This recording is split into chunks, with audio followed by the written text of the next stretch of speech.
Hello, everybody, and welcome to Non Sequitur News for January 20th, 2025. I am Mayor Watt. I run ohmtown.com, and along with the Sentient AI, we're going to be talking about these 10 articles. Travel and drink coffee, get paid. FBI hacked computers to delete malware.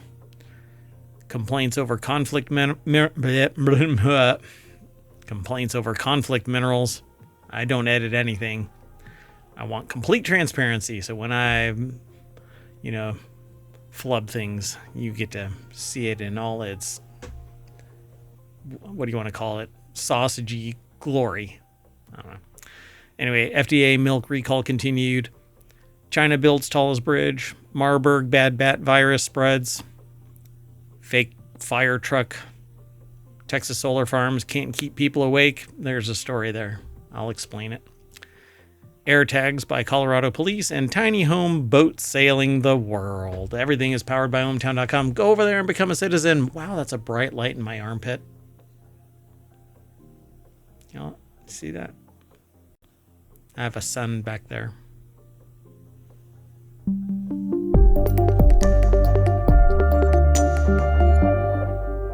I have a backlight, and there's the there's the backlight right there.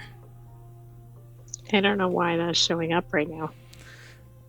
Because it's further back than it normally is. Inside ohmTown. It's a ohmTown after dark with really bright lights. All right. Well, anyway, hello, Sentient AI from the future. Hello, Mayor Watt, and hello, ohmTown citizens.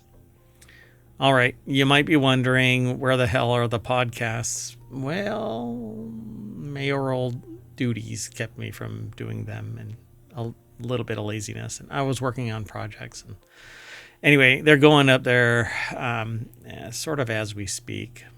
And I'm doing other things. So if the audio is off, let me know in chat or on the YouTubes. Be sure to follow us, like, and subscribe, and all of that kind of stuff on Twitch and on YouTube and Patreon and Discord, and download the podcast and leave a 5-star review, and I'll quote you exactly how you type it, as long as it isn't offensive. But hey, if you want all of today's articles, you can actually mash bang NSN over in the chat on Twitch. They're already in the show notes for the live broadcast. So, and if they're not, I don't know what happened, but they should be.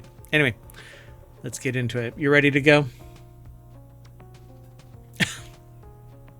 I am. Okay, there you go. It's not how it works. Visual indicators do not work. All right. The next article, the first article for today's show is over in the mobile channel. This company wants to pay you to travel and drink coffee. Because traveling and drinking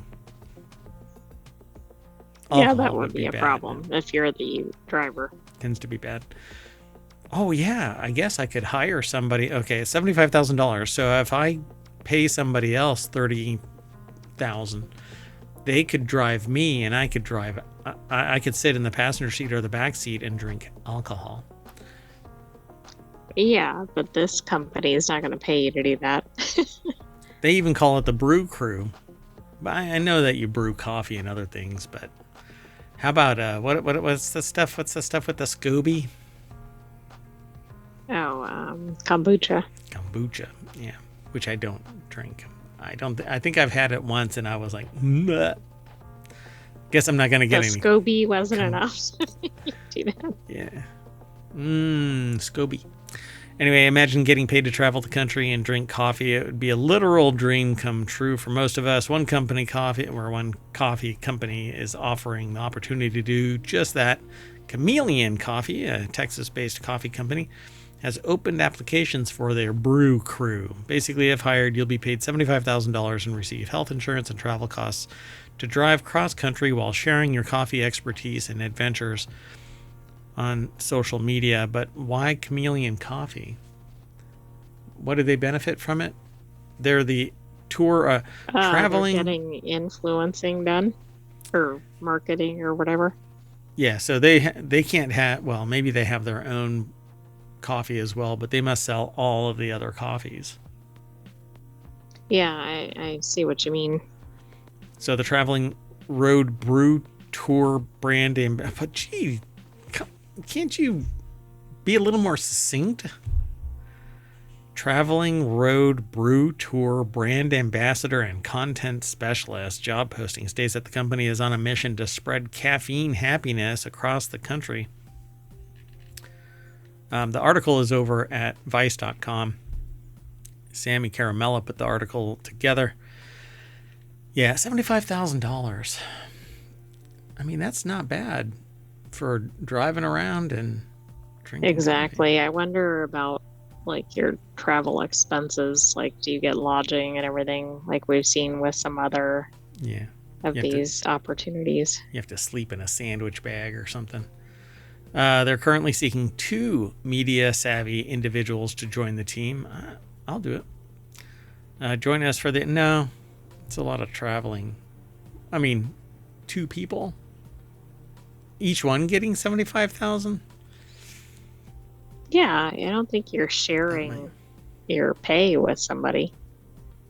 Join us for the adventure of a lifetime as a Brew Crew member, where you'll zigzag across the country in our tricked-out Sprinter van. Oh, you're sleeping in the van. You'll get other things, like you don't have to pay for travel expenses and stuff like that, but you're going to be sleeping in that Sprinter van.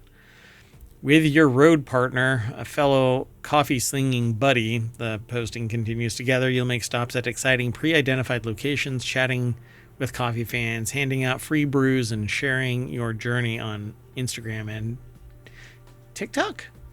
So Isn't that's where you're getting the tie-in to Chameleon Coffee, right? Like you're basically marketing at each stop, I guess. So you have until February 12th, 2025. So if your goal for 2025 is to travel around the United States, I suppose, right? It doesn't say it's the United States, actually. Right, but it probably is because they probably want customers who can actually buy from them. And if you don't necessarily get your travel costs covered, choosing a remote job can still allow you to book adventures while working from any location. It says there are a ton of interesting jobs on the market that pay you to travel. Really? Well, I mean, we've featured several of them in ohmTown. You can note that you want to be paired with a specific person who must also fill out their own application. So like that person, and then they go no. Right, exactly. But I mean, it has things like health insurance, which, I mean, that might be Bonus. worth it right there compared to some other jobs you might be having as new to the workforce. So it's a specially tricked out Sprinter van, which I think is probably their device for delivering coffee. So I'm not quite sure what all is behind the Oh, scenes I wonder here. if it's like a food truck. Yeah, because see, it says additional perks include free coffee on tap, health insurance, paid time off, $75,000 annual salary, and quarterly bonuses. I don't know, I mean, man. that's better than a lot of jobs that don't give bonuses. This seems like it might be fun. All right, let's keep going. Next article is over in the Mobble channel. Mobble. The FBI hacked U.S. computers to make malware delete itself. The U.S. Justice Department and the FBI teamed up with each other and then with an international consortium of partners to remove a nasty piece of malware from over 4,000 computers in the United States. What makes it especially interesting is that they essentially told the malware to delete itself, and it did. China and the United States have been in a Cold War for years now, with both sides hacking each other's systems and implanting malware along the way, and it's quite stupid and everyone should grow up, but until that impossibility occurs, I guess we're all going to be fighting each other. This Vice article by Louis Prada put the article together for Vice.com, and it says that they hacked into it. In this case, the malware was called PlugX and used by a Chinese hacking group called Mustang Panda. Mustang Panda! Sorry, I break into songs sometimes. One thing science fiction got right is that the future of the names for things would be way stupid, all the way stupider. Not just partly stupider, all the way stupider. That's a shirt right there. All the way stupider. Just put that on that shirt. Might have to. Man, we really do need to open up an hometown shop. I mean, I could tie it to. Anyway. PlugX, believed to be around since 2008, is suspected to have infected around 2.5 million devices in 2024 by sending commands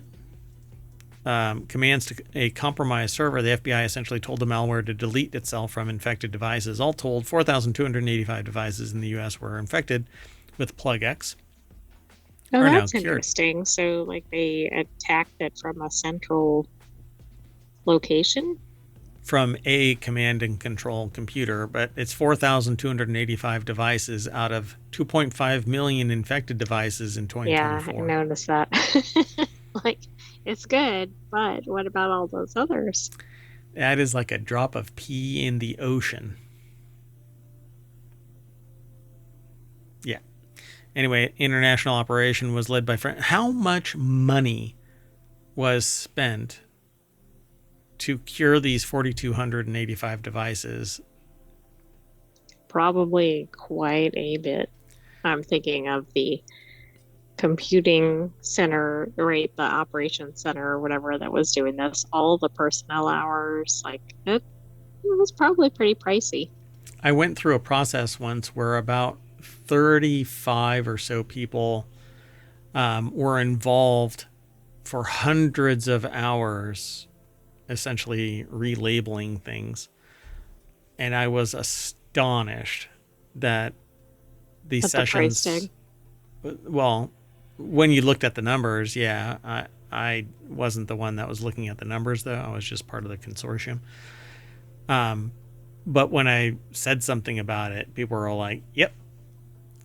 The amount of subject matter expertise hours spent was astonishing, because nothing was done until everybody met, and then paperwork shifted afterward.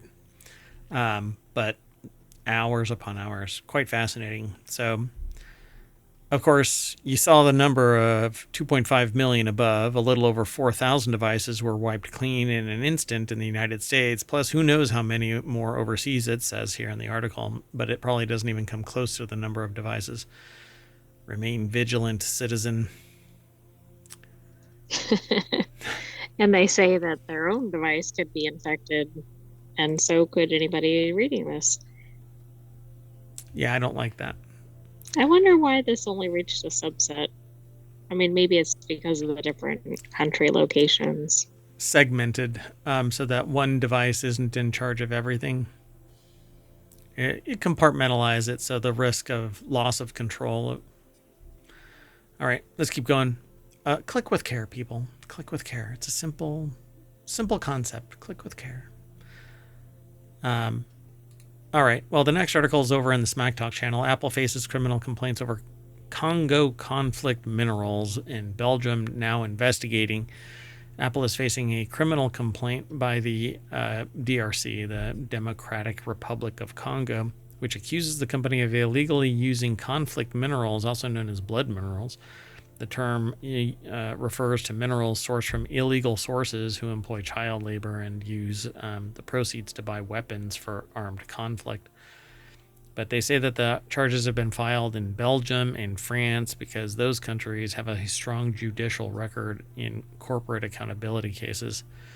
And Belgium says that they've opened up an investigation. The article is by Ben Lovejoy over at 9to5mac.com. So the main minerals associated with human rights abuses are tin, tantalum, and tungsten, collectively known as 3T, and gold. The term 3TG is used to encompass all four of the materials.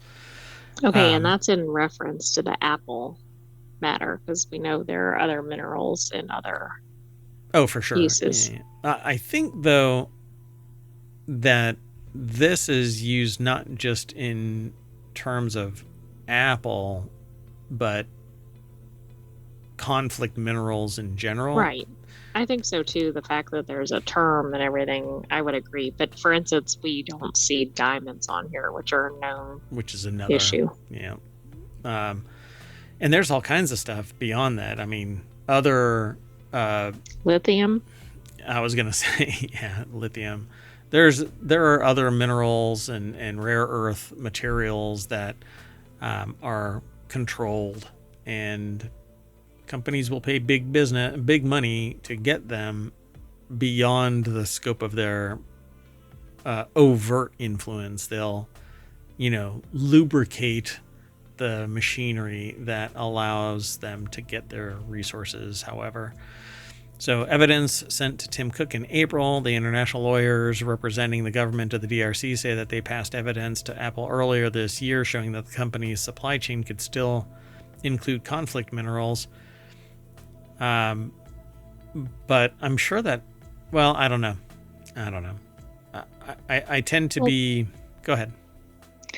One thing is there was some movement in 2019 and they stopped using certain suppliers. So they've at least made some attempts. That doesn't mean they've eradicated it. Yeah, and they may not know, and then not have the ability to legally just chop it off without costing a lot. And so there just always seems to be context that's missing because we're not on both sides of this discussion. We don't really know.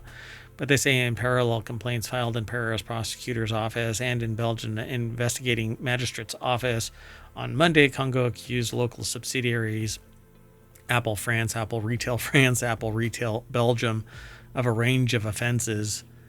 But those are subsidiaries. They're not the core, and so they're not actually directly responsible. They may be the benefactors, but there's somebody that's made a decision to use these resources, and that would be the Apple core. Yeah, I mean, they may not even have authority to select suppliers, for instance. Right. I mean, maybe they do. We don't know. I doubt they're even cognizant of the fact that there are. But the CEO has been informed, and so they must be making some strides. We'll see. They say that they were still awaiting a decision from France, where the process was slower. This is the first step, which shows that the prosecutor takes the case very seriously. A lawyer who prepared the case in Belgium, which colonized Congo with catastrophic consequences in the early 20th century. Okay, well, that's interesting history here. Yeah, well, yeah. You cannot... just look at any country, particularly, well, you look at any country and you'll see European domination for a short period of time or long extended period of time, all the way up until today. The influence is felt. And you'll hear people go, well, I can't say sorry for what people in the past do, but you can sit there and say, well, we know about it and we'll never let it happen again. Oh, never mind. Let's keep moving. The next article is over in Non Sequitur News. Milk recall update as FDA sets risk class over spoilage fears. This is something a weird one to me because, I mean, I know there's like a certain amount of shelf life, even though it has to be refrigerated. So I don't know what the source of this issue is. So nearly 20,000 cases of milk were recalled across Arizona, California, and Nevada due to potential for premature product spoilage during shelf life. The article is over at newsweek.com. Jess Thompson put the article together, and it says the recall was voluntarily initiated by the firm Horizon Organic Aseptic Plain Whole Milk. Apparently it wasn't aseptic because it had potential for premature product spoilage during shelf life. The milk products were issued a Class 2 risk level by the U.S. FDA, Food and Drug Administration. Basically, exposures to a volatile product could cause temporary or medically reversible health consequences, or where the probability of serious adverse health consequences is remote. There's different grades. Milk is an odd duck because if it isn't sterilized enough, it is an organic material, and so it ages and off gases, and an entertaining but potentially dangerous event is that it can build up enough gas and break the container that it is housed in. Or, I don't know, shoot a lid off and almost hit somebody in the forehead. Yeah, it might be able to do that. This kind of milk, though, I think is one of those that's sold as it can be unrefrigerated if not opened. Oh, so it's shelf stable. The recalled I believe products. so, yeah. 8-ounce cartons with both individually sold cartons and 12 packs being involved in the recall. They have UPC codes over at this article at newsweek.com. I won't go through all of them, but they say the exact reason for the product being in danger of premature product spoilage was not given, so we won't ever know. Could be a range of issues, so I won't even get into it, but regardless, it can go bad. And typically when milk goes bad, it starts decomposing because it's organic. And so if bacteria gets into it, or, let's just say it's going to be bacteria. I mean, odds on it's going to be bacteria, and it causes it to break down. It will go bad, and back in the day, it would turn into cheese, but anyway. So it says this is not the only milk product that's been recalled in recent months, with over 100 bottles of breast milk being pulled from shelves, which I didn't know that was a thing anymore. No, I didn't either. And then they're also talking about all the raw milk issues, which we've seen related to bird flu. Yep, and that they found it apparently inside raw milk from infected cows and sporadic human cases identified in workers in close contact with infected dairy cows. They don't say what the pathogen is, or they don't say that there's a pathogen. They just say premature product spoilage, but I would like to know what it is. Anyway, we won't know. Pasteurization is kind of fundamental. And for me, don't drink cow milk. All right. Sound good? Yeah, and it most likely would be our usual suspects, right? E. coli, salmonella, and listeria are pretty common for milk problems. Lovely. The 3 bad the bats. Trifecta? Yeah. Yeah. The 3 bad bats. We need a 4th one, and it's the 4 bad bats of the apocalypse. Of the apocalypse. Yeah. It's the 4 bad bats of the apocalypse. Well, we know that the 4th one is COVID, right? Sure. I mean, it certainly gained its place. The other one is bubonic plague, right? Okay, yeah. So we got to come up with the other 2. Anyway. But that doesn't mean we need to be too inventive and having new pandemics or anything to get there. Yeah, this isn't a challenge to Wuhan. We're not setting up a bar where we're asking you to, create that bad bat. Well, and one of our articles is kind of going along these lines later in the show. Oh, not too far later. The next article is over in Non Sequitur News. China builds world's largest bridge. Towers 9 times higher than Golden Gate. There is a video, by the way, on YouTube that describes, or it follows a person leaving their apartment and having to descend down through, I cannot count how many hundreds of feet worth of descent into like the bowels of the city. And I'll have Is this like a stairway or an elevator or a combination of things that allows them to get down to where their job is, and it comes across as cyberpunkish, dystopian, like just fascinating that somebody would be able to do this, because they walk, they don't ride a bus or anything like that where it's just all the way down. They have to do this hop, skip, and jump. Interesting. Yeah, it seems like it could fit in any of those types of movies. There was There's this one community in China where school children like scale a cliff like for hours to get to school every day. Now, that's not as technologically interesting, but the point is there's some pretty ridiculous journeys out there on a daily basis. Sorry, the silence is me trying to find that video. Let's see. Yeah, okay, so this was a month ago. It's over on Reddit, but it's a person who has demonstrating an extreme commute to his job by descending seemingly endless flights of stairs, navigating bustling markets and the subway to reach his office deep underground. And that's And fascinating. let's see if I can find the actual video. No, I'll embed it in the show notes. But it's mind-boggling what I saw. 1 minute and 33 for them to get to their job, and I think it got smash cuts and stuff. Anyway, let's get into this. I'm sure it took more than 1 minute and 33. Yeah, it's because of the smash cuts. So the new sky-high mega bridge soars above a canyon in rural China, slashing travel times from over an hour to just 2 minutes. I guess you could just hold on to the thing, shoot all the way down. Right. I mean, for things like congestion or whatever, that would be really good if it's really cutting the distance that much. It's 9 times higher than the Golden Gate. So the article is by Tom Howarth over at newsweek.com, and there is a picture of this. Oh, it's a suspension bridge going from one side of a chasm to another.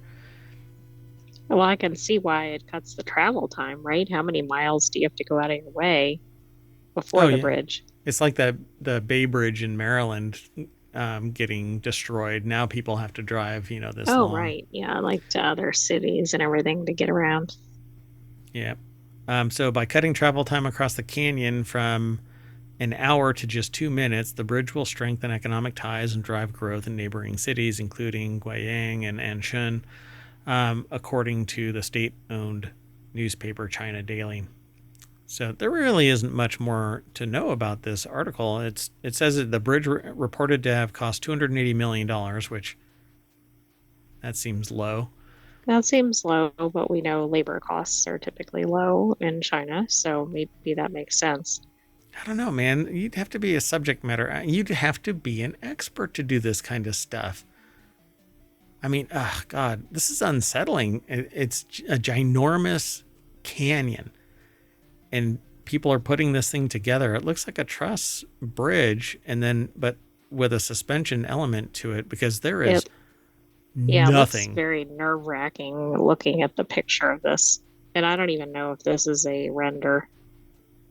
Yeah, I think it is, like but anyway, it doesn't. I don't know. It could cause fear in some people, I think, given the chasm and the distance across it. Yeah. So the project's main load-bearing steel truss structure consists of 93 segments weighing a total of 22,000 tons, the equivalent weight of 2 Eiffel Towers or 56 Chinese surveillance balloon buses. That part was not in the article. The title currently the tallest bridge in the world belongs to the Baipanjiang Bridge, also located in Guizhou province, around 200 miles north of Huajiang Grand Canyon Bridge. What? I thought the Grand Canyon only is... Oh, never mind. It stands 565 meters above the Baipan River and serves as a connection between Guizhou and Yunnan provinces. Wow. Oh my! That is so unsettling. I know. If anybody is afraid of heights, they might not want to be on this. Yeah. It's scheduled to resume. Okay, so with 80% of the bridge's main construction complete, the next phase involves installing panel segments between the trusses. In one of the pictures, you can actually see that the leads for the truss suspension is just dangling there. It says it's scheduled to resume after the Chinese New Year, which is on right now. And it's upsetting a lot of people because they're, why do I have the shadow is there? The heck is that all about? Anyway, for those in the podcast, never mind. It's Non Sequitur News, and I notice a graphic artifact on my broadcast. Anyway, I know. Focus. The bridge is expected to open in the later half of this year. Anyway, I was going to say something else, but let's keep on moving. Sound good? Sounds good. So the next article is over in Non Sequitur News. It was really soon. I didn't know it was in the sequence. I fought to call this Marburger, but because Wahlburger and Marburg and Wahlberg. Right, yeah. But then I didn't want anybody to get upset with me because I'm making Wahlburger, and it has nothing to do with Wahlburger. Anyway, Marburg bat virus with 88% fatality rate has spread to another country. Tanzania's president said a sample tested positive for the Marburg virus, which has a fatality rate of up to 88% if untreated. Shamim Chowdhury over at Newsweek.com put the article together, and they say this marks the second Marburg outbreak in Tanzania's Kagera region since 2023. The region is near the border with Rwanda, where an outbreak of the disease was declared over a month ago. Rwanda reported 15 deaths, 66 cases during the outbreak, which similarly affected healthcare workers treating the first patients. Why does this carries a meal to an isolation tent, and they're in full PPE? Yeah, I don't know. Maybe they're taking it to somebody, but I'd be a little, I don't know, like somebody shows up at a food truck like that, and they're like, oh, I want that, because that's what that looks like it's a food truck delivery. Yeah, I'm sure it's not, though. So what to know? The WHO had, not the band, had initially reported on January 14th that Marburg had claimed the lives of 8 people in Tanzania's Kagera region. I'm not sure how they pronounce it. However, Tanzanian health officials disputed the claim shortly after. Yes, let's argue about that part. Yeah. So is there a cure? There's no authorized vaccine or treatment for the virus, making it particularly dangerous in outbreak situations. You get treated for it, but it can cause everything leading up to death. So you need to take care of yourself and precautions, and don't be cavalier about it. Wear a mask and avoid, things like blood and saliva and other bodily fluids. By the way, just for reference, in some countries, now there's not data on China in the source I'm looking at, the mortality rate from COVID was like under 5%. So which that seems very low. But my point being, with this being, I think, 78%, that's pretty significant. Yeah, and I don't know how fast it moves. It says it spreads to humans through direct contact with bodily fluids from infected individuals or contaminated surfaces, include like bedding, but it says it originates in fruit bats, the petri dishes of the animal. So if it spreads more locally, right, not in an airborne fashion, maybe it's a little easier to contain. But even, for instance, for Ebola, well, there's varying figures, but at some points it went up to like 90, but some figures show lower than Marburg. But anyway. Yeah, and depending on how fast it travels and incubates and mutates. Well, that's the problem with some of these stats too, is that there are different strains, and yeah. I think the biggest problem with this is that it hasn't hit a threshold where people are like, we need to move on. Yeah, and if they don't contain it early, it goes worldwide, and that's where these issues really become a problem. Obviously, they're a problem in the local area, but that's when it starts getting into pandemic territory. Yeah. Let's keep going. The next article is over in Non Sequitur News. A couple with fake fire truck arrested for impersonating LA firefighters. The couple said that they were from a fake fire department, and they had a fake fire truck for their fake fire department. Big faking fakers.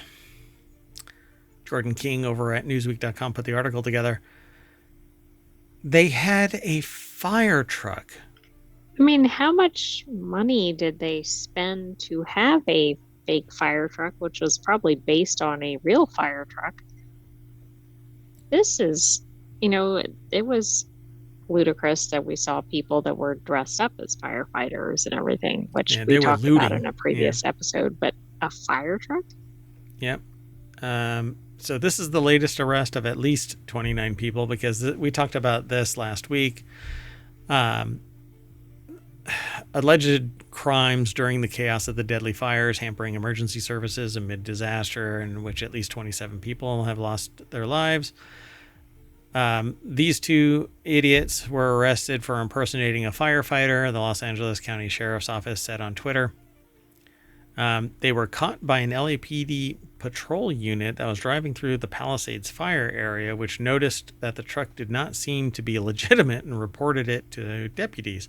Officials later discovered that the fire truck had been bought at an auction. Well, wow. Guess what's not going to be allowed anymore? Yeah. One of them had a criminal history in Oregon, which included charges of criminal mischief and arson.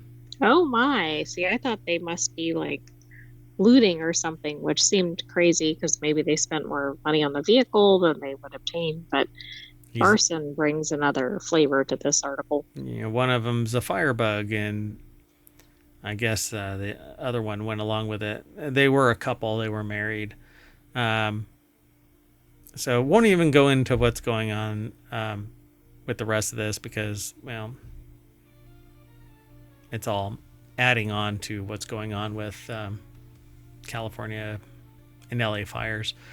So I don't know how much of it is actually covered now, like or under control. Oh, you mean like contained? Contained, yeah. I can find it real quick, but okay. While you do that, I'm going to move on. The next article is over on the Marvel Channel. Texas is maintaining its solar farms with the help of grazing sheep, and technicians keep falling asleep for some reason. It's weird. Okay, that last part doesn't really happen. But anyway, you want to say something? Yeah, sorry. Let me jump in here. Oh, this is good news. Palisades fire is 59% contained. Yay. Which is much higher than I'd seen previously reported. And Eaton is actually 87% contained. Now, both those are really good, but I know wind shifts, etc., can change it. But so there were 3, weren't there?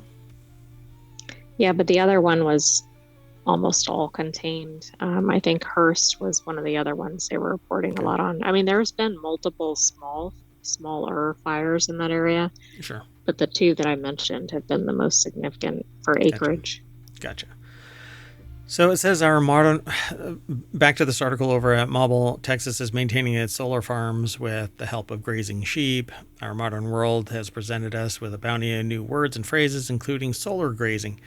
If you've never heard of it, you're probably imagining people standing around soaking in the sunlight like they were members of a sun-worshipping cult, but it's actually nothing more than sheep walking around solar farms and grazing. It is easier than like lawnmowers and things like that can actually kick up debris and damage the solar array. And they have to do more. They have to be more careful about it because there's wires and other stuff, and they can't get as close to the array because there's posts that are holding up the solar panels, and they actually pivot and move. So it describes the process of populating land used by solar farms with sheep so that they can graze. And sheep and other animals are notorious for getting a certain distance away from the ground when they snip the grasses. Oh, I see. So not only are they efficient and everything, like it's like dialing in a lawnmower or something. Yeah. And there's different animals that get closer, and some of them damage the soil and pull it out by its roots, but apparently sheep don't do that. But the state use of sheep to keep solar fields tidy isn't just a clever move to better align state with solar energy goals either. The Texas sheep and wool market has been struggling in recent years. The number of sheep and lamb in Texas dropped 4% between 23 and 24. Giving sheep and lamb free rein to graze on solar fields allows livestock farmers and solar farmers to work the same property instead of fighting for space. So they basically just say, go and eat, and then they round them up later on. So it says now his once small family business has 26 employees, 8,026 if you count the sheep. His business, Texas Solar Sheep, is expanding so rapidly that he's about to add 20 more human employees to his workforce. And this is J.R. Howard, who in 2021 started contacting solar farms to see if he could get his sheep on their property to munch. So there you go, folks. If you want to break into business. Right, be a sheep farmer and loan out your sheep to various facilities that want eco-friendly lawn mowing. Yep. There's people that actually complain about solar farms because the sun can't hit the ground, and so the grass dies off. But I don't know how much wheat. Well, maybe some of that depends on the orientation of the panels and the orientation of the land, how big they are. Any number of variables. Yep. All right, let's keep going. This next article is over in Smack Talk. AirTags are now given free by Colorado police to prevent stolen vehicles. Apple has long been, it's weird, it says Apple's, has long been a great option. Oh, Apple's AirTags have long been a great option for tracking your vehicle location, and now one Colorado police department has caught on and started giving them away for free to help deter auto theft. Yeah. Ryan Christoffel over at 9 to 5 Mac put this article together. That might help you locate it, but it's not always going to help you retrieve it. Yeah, well, I mean, if somebody steals your car and you're not fast enough, they can find that AirTag because it's always giving off a beacon. Your phone. Right, but we saw other articles about that where they tracked something that wasn't an automobile to the property, and that was the end of it. Yeah. So free AirTags come with auto stickers to warn off potential criminals. CBS Colorado shared a story on its YouTube channel yesterday, and this is a weekly show, so this was actually January 20th. This isn't a weekly show. This is the daily show. I totally okay. It's a holiday here, and it's from today. So and it's from today. So the article is shared from CBS Colorado on its YouTube channel. Okay, and this is where it gets really complex. It's posted on 9 to 5 Mac, but it comes from Apple Insider via YouTube, which has a channel for CBS Colorado. Anyway. Layers and layers. Yep, it's a turducken of news sharing. So the report says that the police are trying to decrease the number of auto thefts by distributing free AirTags and tile trackers to members of the community. The first such giveaway took place, and another is planned. So along with the little tag that says this vehicle is tracked, you get an AirTag. In the case of theft, yes, the AirTag would help police track down the stolen vehicle. It will be interesting to see if this program leads to a noticeable drop in auto thefts in the Arvada area, in which case perhaps we'll start seeing AirTag giveaways become more common, or I don't know, included in the cars to begin with. It's there you go. $25 per car. I'm pretty sure if Apple or Tile were to offer, hey, we have a little black box, we can put your tag in it, blah, blah, blah. Somebody has an idea. Never mind. All right. You want to go to our last article? I do. Our last article for Non Sequitur News for January 20th is over in the Non Sequitur News channel at ohmtown.com. It's almost like it's in the name. A couple bought a boat as a tiny home, and they're sailing the world working remotely with 3 pets. I want to know what the pet type is. Well, let's find out. Leah, I think it is, right? Leah McKenzie told Newsweek about what her life is like traveling the world on a boat with her husband and their 3 pets. Okay. Trying to figure out. First of all, this video has nothing to do with the article. Oh, right. Yeah, you're right. So Brian Dillon over at Newsweek.com put this article together. Okay, one of them is a dog. Yeah, I don't know about the rest yet. So Mackenzie, 2 cats. 2 cats and a dog for 8 years and has traveled to a number of countries around the world in her epic adventure. The couple started around Vancouver Island, she told Newsweek, heading from there to Alaska. They then spent another few years sailing in the Pacific Northwest.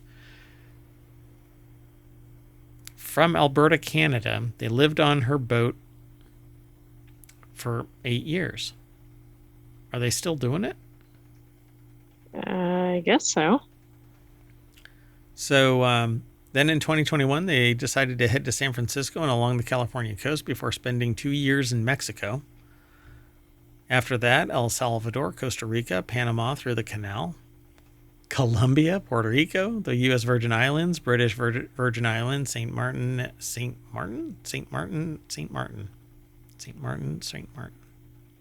That's I'm correct. saying it over and over again. Guadalupe, Dominica, Martinique, Grenada, Bonaire, Aruba, back to Colombia. And now we're in Panama waiting to transit the canal again to cross to the Pacific, to the South Pacific. So they're still doing it. Pretty wild. Wow. You can actually go and check out their Reddit community in tiny houses as they post Godzilla-R32. No idea what that means, but in the post they share photos of their cats, dog, as well as what the inside of their boat looks like and some of the places that they've been lucky enough, not lucky, it's all planned, it's not lucky, to visit during their adventure. They have a hula hoop. Where do they use the hula hoop? I don't know how big this boat is. Anyway, they said that they live aboard this quote-unquote tiny house, but it's just a boat, for 8 years with their 3 pets, slowly traveling the world.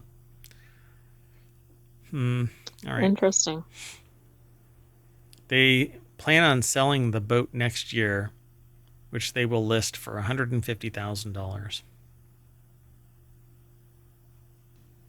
All right. I want to know what's their next chapter. I mean, are they getting another boat? Yeah, it doesn't say, huh? All right. I mean, 8 years on a boat is a pretty considerable time. I'm on a boat. Yeah, with 3 pets. That's wild. And they actually started out with 3 cats, but no, just kidding. Just kidding. I'm sorry. Oh, no. I'm sorry. Never mind. Anyway, that's it, folks. We are going to go back through the Panama Canal, and that will bring us to the front page of ohmtown.com. And I'm going to say goodnight, and so will the AI from the future. Good night, hometown citizens. Thanks for joining us for Non Sequitur News. Be back tomorrow for another episode. Bye-bye, everybody.